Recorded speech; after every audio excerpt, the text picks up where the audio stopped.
අයිබෝන් පළාත් පාලන ඡන්ද ඉවරලා දැන් මාසයකට ආසන්න කාලයක් වෙනවා. හැබැයි තවමත් පළාත් පාලන ඡන්දයේ උණුසුම මැකිලා ගිහිල්ලා නැහැ. ඒකට හේතුව තමයි තවමත් නගරාධිපතිවරුන්, සභාපතිවරුන් පත් කරලා මේ සභාවන් වල බලය පිහිටවන්න කටයුතු අවසන් වෙලා නැහැ. ඔබ දන්නවා යම් පළාත් පාලන ආයතනයක മന്ത്രി ධූර 150කට වඩා යම් පක්ෂයකට හරි ස්වාධීන කණ්ඩායමකට හරි ලැබුණොත් එහි සභාපතිවරයා එහෙම නැත්නම් නගරාධිපතිවරයා පත් කිරීමේ බලය ඒ පක්ෂ ලේකම්වරයාට හරි ස්වාධීන කණ්ඩායමේ නායකයාට හරි ලැබෙනවා. ඉතින් මේ විදිහට එක පක්ෂයකට හෝ කණ්ඩායමකට වැඩි බහුතර മന്ത്രിවරුන් ප්‍රමාණයක් ලැබිච්ච ආසන ආයතන 164ක සභාපතිවරුන්, නගරාධිපතිවරුන්, ඒ වගේම උපසභාපතිවරුන්, උපනගරාධිපතිවරුන් නම් කරලා පසුගියදා ගැසට් නිවේදනයක් නිකුත් කළා. ඉතින් ඒ විදිහට පත් කරගන්න බැරි වුණු, ඒ කියන්නේ තවමත් බහුතරයක් කිසිදු කණ්ඩායමකට නැති සභාවල් විශාල ප්‍රමාණයක් තියෙනවා. ඉතින් ඒ වගේ සභාපතිවරුන්, නගරාධිපතිවරුන් පත් කර ගැනීම සඳහා පළාත් පාලන කොමසාරිස්වරයා විසින් ඉදිරියේදී ඡන්ද විමසීම් පවත්වලා ඒ කටයුතු සිද්ධ කරයි. මේ විදිහේ සභාවන් ගණනාවක් තිබ්බට මුළු ලංකාවෙම අවධානය එහෙම නැත්නම් මුළු ලංකාවෙම S2 යොමු වෙලා තියෙන එක තැනකට. ඒ තමයි කොළඹ නගර සභාව. ලංකාවේ බලවත්ම, ධනවත්ම, වැදගත්ම නගර සභාව තමයි කොළඹ නගර සභාව. ඉතින් කොළඹ නගර සභාවේ පුරපති වෙන්නේ කවුද කියන එක ඉතාම වැදගත් කාරණයක්. ඒ වගේම සියලු දේශපාලන පක්ෂ කණ්ඩායම් මේ සම්බන්ධයෙන් තමන්ගේ උපරිම උත්සාහය දරනවා. හැබැයි අපි හිතුවේ මීට සති දෙකකට විතර කලින් මේ ප්‍රශ්නය ඉවර වුණා කියලා. ඒකට හේතුව තමයි අනුර කුමාර දිසානායක ජනාධිපතිතුමාම මේකට පෞද්ගලිකව මැදිහත් වෙලා ස්වාධීන කණ්ඩායම්වල ඒ වගේම മന്ത്രി ධූර 1 2 තියෙන කුඩා පක්ෂවල නායකයන්ව, മന്ത്രിවරුන්ව, සමාජිකයන්ව බලවත් ජනතා විමුක්ති පෙරමුණු මූලස්ථානයට ගෙන්නගෙන ඔවුන් සමග සාකච්ඡා කළා. ඒ වගේ මේ සාකච්ඡාවෙන් එළියට ආපු මේ ස්වාධීන කණ්ඩායම්වල සහ කුඩා පක්ෂවල පිරිස් බොහොම ධනාත්මක විදියට ප්‍රතිචාර දැක්වුවා. ඒ කියන්නේ ඔවුන්ගේ සහයෝගය ජාතික ජනබලවේගයට ලබා දෙන මට්ටමකින් තමයි ඔවුන් කතා කළේ. ඉතින් අපි හිතුවා මේ ගැටලුව ඉවරයි, මේ සියලු දෙනා ජාතික ජනබලවේගයට සහයෝගය දෙයි, වයිකැලි බල්තසාර මැතිනිය බොහොම පහසුවෙන් නගරාධිපති ධූරයට පත් වෙයි කියලා.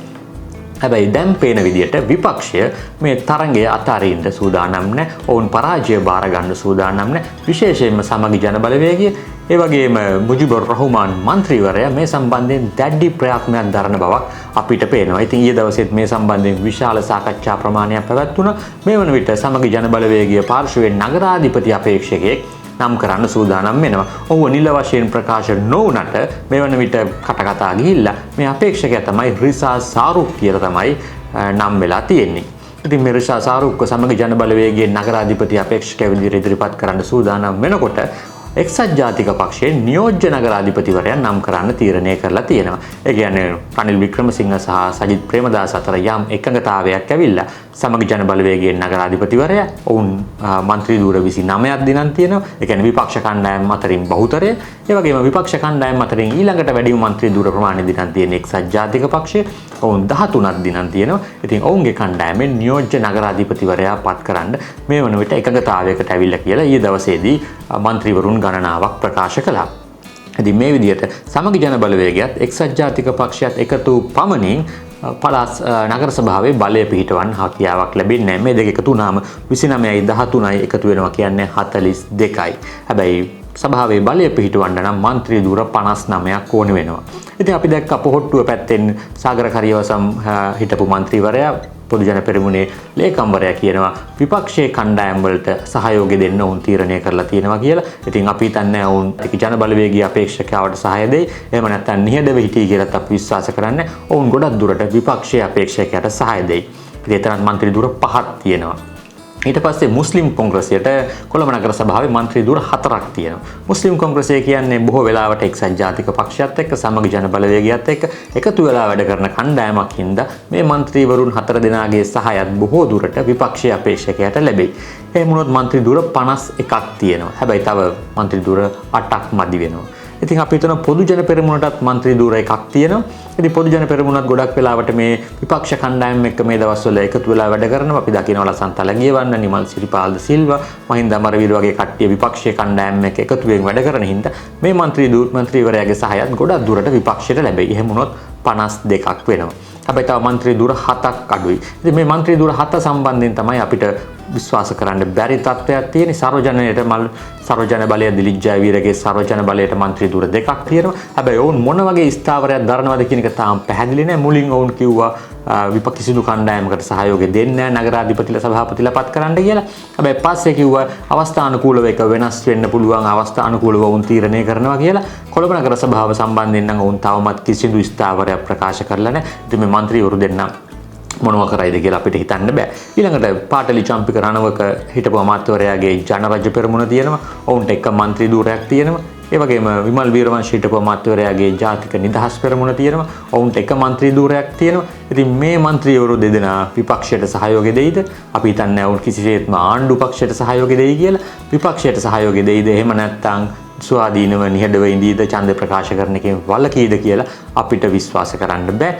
ඊළඟට ස්වාධීන කණ්ඩායම් ගණනාවක් අපි දැක්කා ජාතික ජන බලවේගයත් එක්ක සාකච්ඡා කරනවා.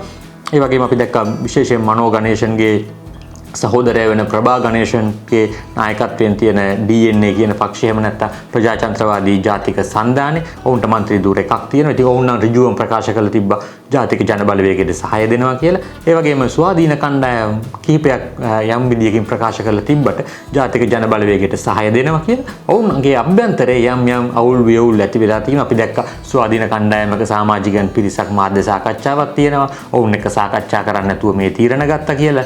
ඒ වගේම යම් ගනුදෙනු සිද්ධ වුණා කියලා කතා යනවා ප්‍රකාශ වෙනවා. ඒ සම්බන්ධයෙන් නම් අපි දන්නේ ඇත්ත නැත්ත මොකද්ද කියලා. ඉතින් ස්වාධීන කණ්ඩායම් වල නිසි එකඟතාවයක් තවමත් තියෙන බවක් අපිට පේන්නේ නැහැ. ඉතින් ඒ අනුව අපිට කියන්න තියෙන්නේ තවමත් මේ තරඟය උණුසුම් තවමත් බායිකැලි බල්තසාර් නගරාධිපති වෙයිද නොවේද කියලා කියන්න බෑ.